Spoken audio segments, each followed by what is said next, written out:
تعالى وبركاته. مرحبا بكم معايا من جديد في قناة عشاق المغرب واللهجة المغربية.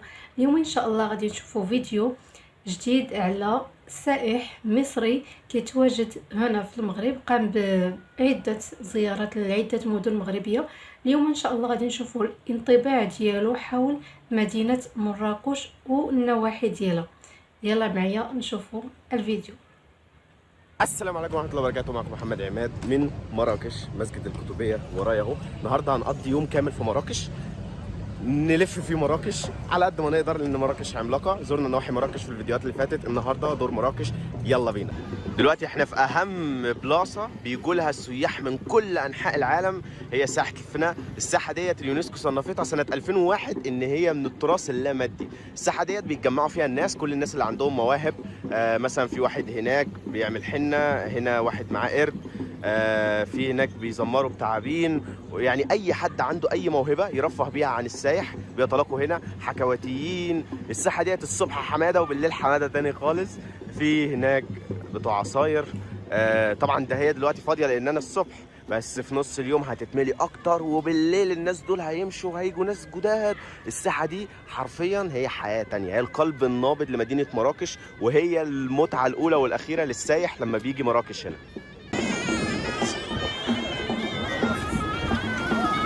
اهم وسيله مواصلات في مراكش هو الموتوسيكل، بيحل ازمات كتير. خش خش. ايوه هو ده.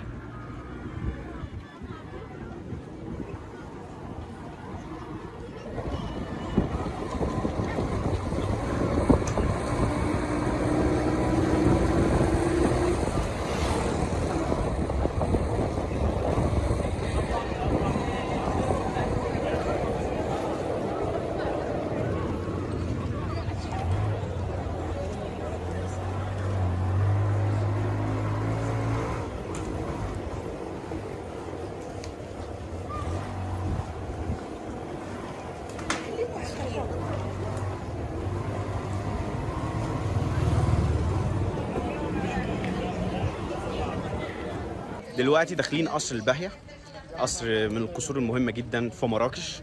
أنا وحمزة علم من أعلام مراكش بالنسبة لي، قبل ما يكون صديق. يعني هو صديق وأحسن تور جايد ممكن أرشحه لأي حد في حياتي بصراحة.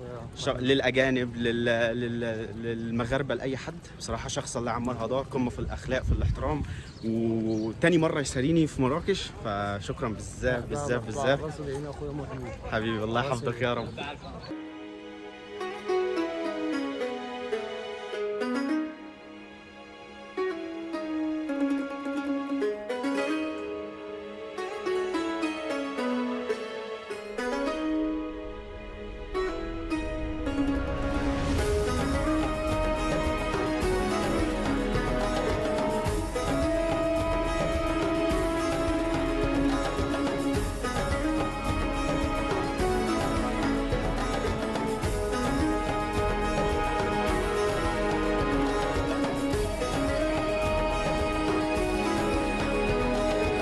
القصر ده من اجمل الحاجات فيه، هو بيحسسني ان هو نفس قريب من الديزاين ديال مدرسه العطارين في فاس.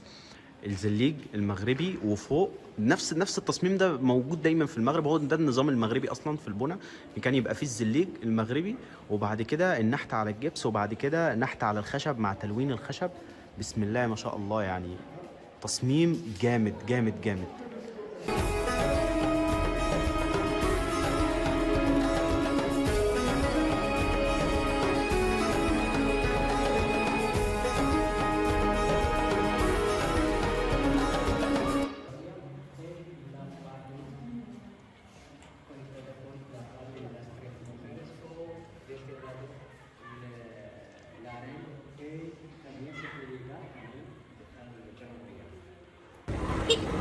اطلع امتى؟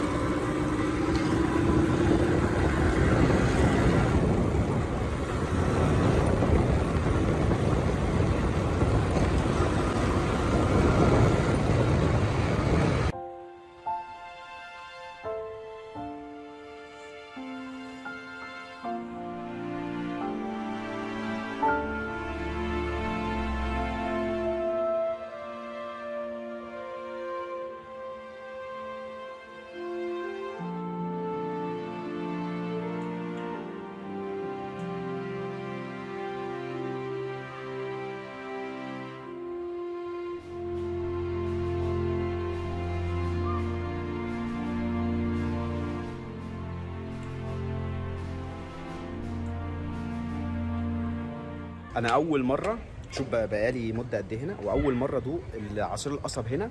مختلف عن عصير القصب المصري، هو عصير قصب بالليمون، بالحامض يعني اللي هو الليمون. بس طعمه جامد بصراحه، طعمه جامد، ناقصه بس يكون متلج يبقى فاخر من الاخر. ودلوقتي جينا عند معلم من المعالم الاساسيه هنا في مراكش، مسجد القطبيه المراكشي. المسجد دوت اللي المأذنه دياله بتبان من الساحه. المسجد دوت معلم اساسي مبني من زمان، من 1147 ميلاديا، وتسمى القطبيه لان تقريبا كان في جنبه هنا سوق لبيع الكتب فتسمى على اسمه. هو جامع مش مسجد، هو جامع القطبيه. وحاجه اساسيه ان لو جيت مراكش لازم تتصور هنا، ولازم تتصور مع المأذنه دي، حاجه فاخر من الاخر. ودلوقتي جينا معلم مهم برضو من معالم مراكش، وهي المناره. الحدائق دي كانت اتبنت في عصر الموحدين، كلها حدائق زيتون حاليا، وده خزان ميه من عصر الموحدين، يعني تقريبا من اكتر من 800 سنه، ومصنفه ان هي من اليونسكو من سنه 1985. ولو جيت المغرب لازم تزورها، هي كلها مجانا، حدائق زيتون يمين وشمال، والناس قاعدين فيها، اللي بيشوي واللي بياكل، حاجه جامده.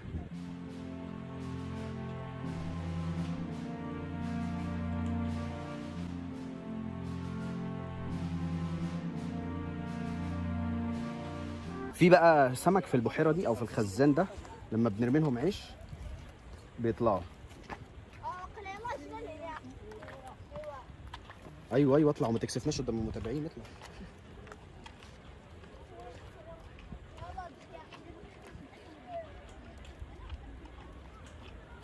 هي سمكه واحده اللي طلعت تقريبا، باقي السمك متخانق.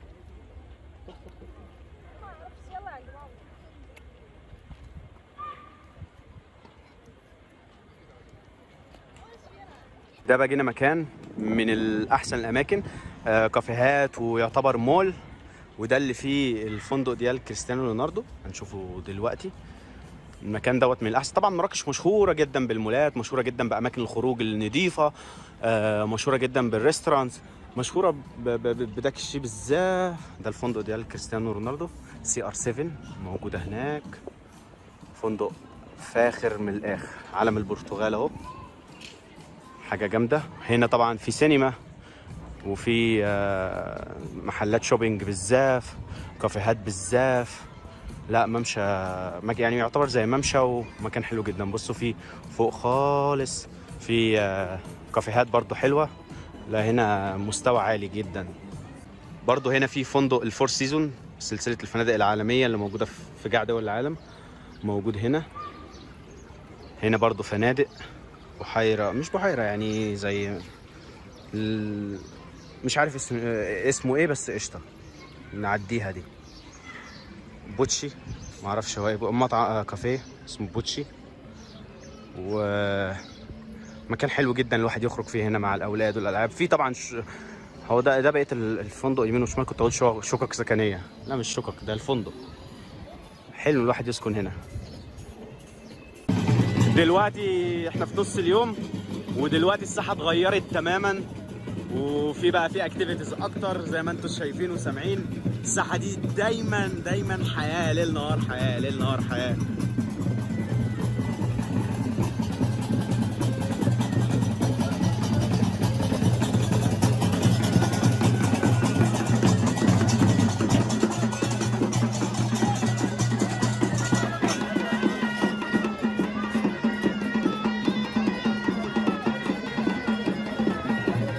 دلوقتي احنا في شارع ايه؟ احنا في درب دباشي. درب دباشي؟ واحد الشارع اللي فيه مولين ماكلة الشارع كل شيء اكل بالذات يعني، هنجرب هنا ناكل اكل الشارع. يلا يا باشا. دلوقتي احنا جايين نجرب سندوتش. ده سندوتش ايه او ده عباره عن ايه؟ هذا سندوتش مخلط ميكس فيه الصوصات اللي عندك مع البصله ومصيشه. هي دي فراخ صح؟ ده فراخ يعني فراخ وكفته وسوسيس. كفته وسوسيس وفرماج وفرماج حسب الطلب. حسب الطلب. او بيض. واخا ده واخا بغيته. مرحبا. دير يا باشا، الله يحفظك.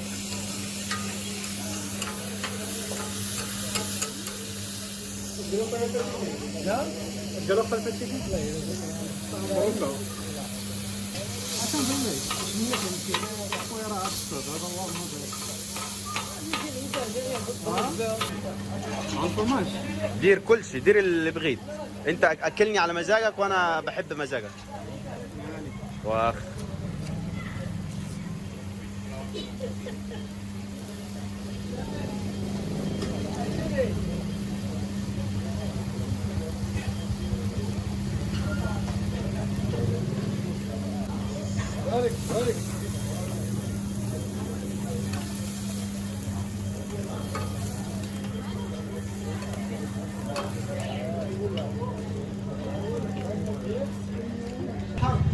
لا لا ما بغيتش حار.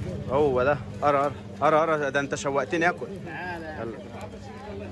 خلاص هناكل السندوتش. متحمس قوي ان انا اكل اكل الشارع. انا في القاهره كنت على طول باكل اكل الشارع، فانا متحمس جدا. يلا بسم الله.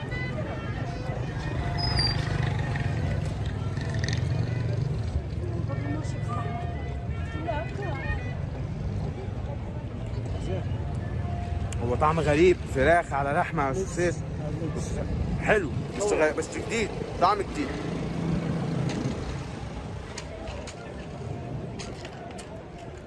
سوسيس يجنن. اسمه ايه؟ اسمه السندوتش ده؟ الميكس. الميكس، بيقولوا عليه الميكس. بس حلو والله حلو. بس مش حال ده ب 10 درهم تقريبا 12 ب 12 درهم بس جامد جامد.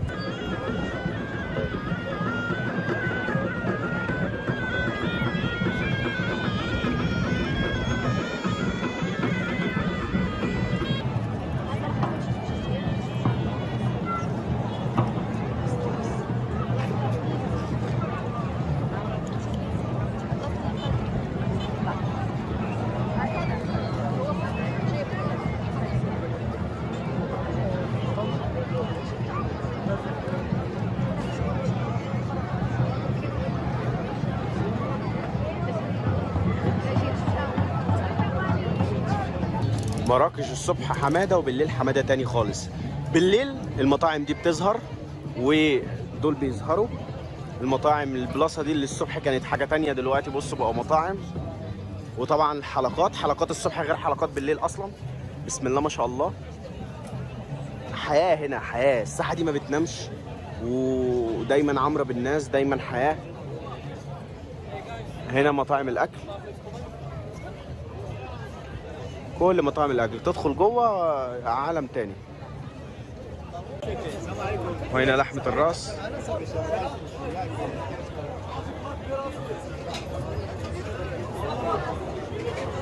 هنا بيقعدوا يغنوا، بيعملوا اجواء.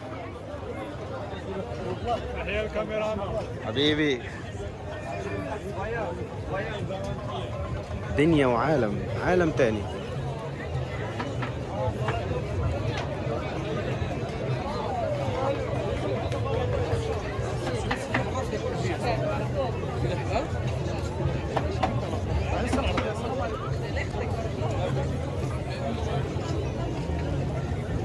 هنا بقى بتوع العصاير ليل نهار يفضلوا ينادوا عليك تعالى اخويا وتعالى اشرب والسلام عليكم وداك الشيء.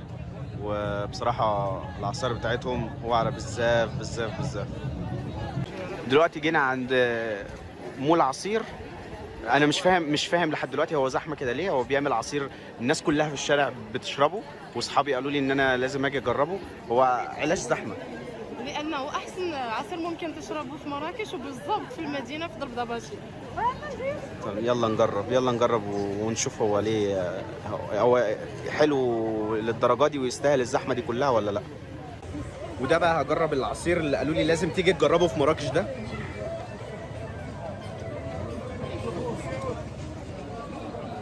حلو،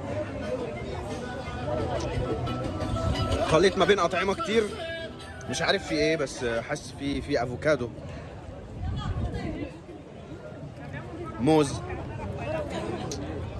فراوله.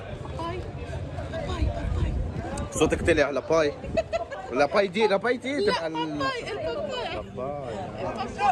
لاباي تبقى الشفاطه. باباي هي دي اللي زي القرع. هنا بيتعمل كل ما يخص الخوص. مراكش عامرة بالحرف.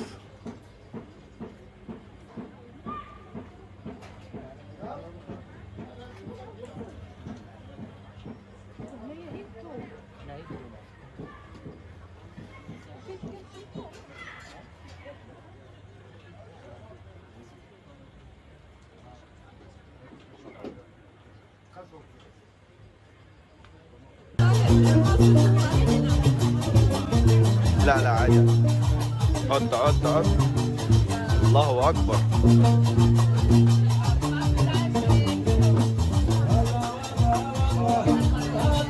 شكرا.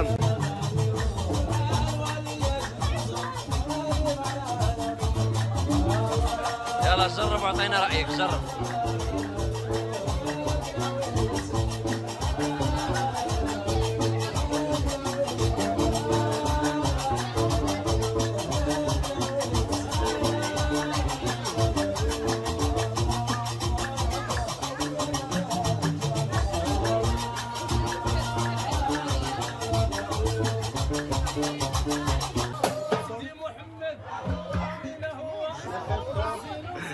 لحظتك. اهو.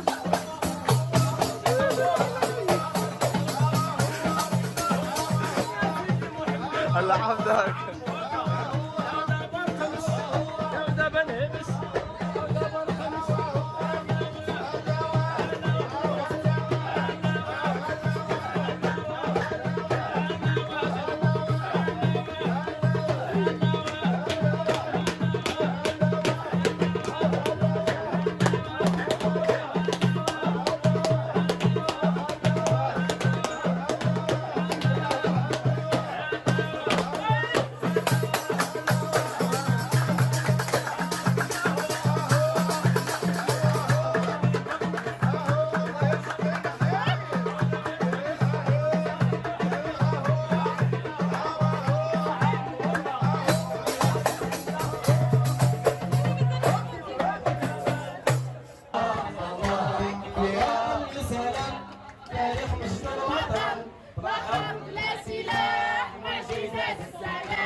هذا كان هو الفيديو ديال اليوم. نتمنى انه يكون عجبكم، وما تنساوش الاشتراك في القناه والضغط على زر اعجاب. والسلام عليكم ورحمه الله تعالى وبركاته.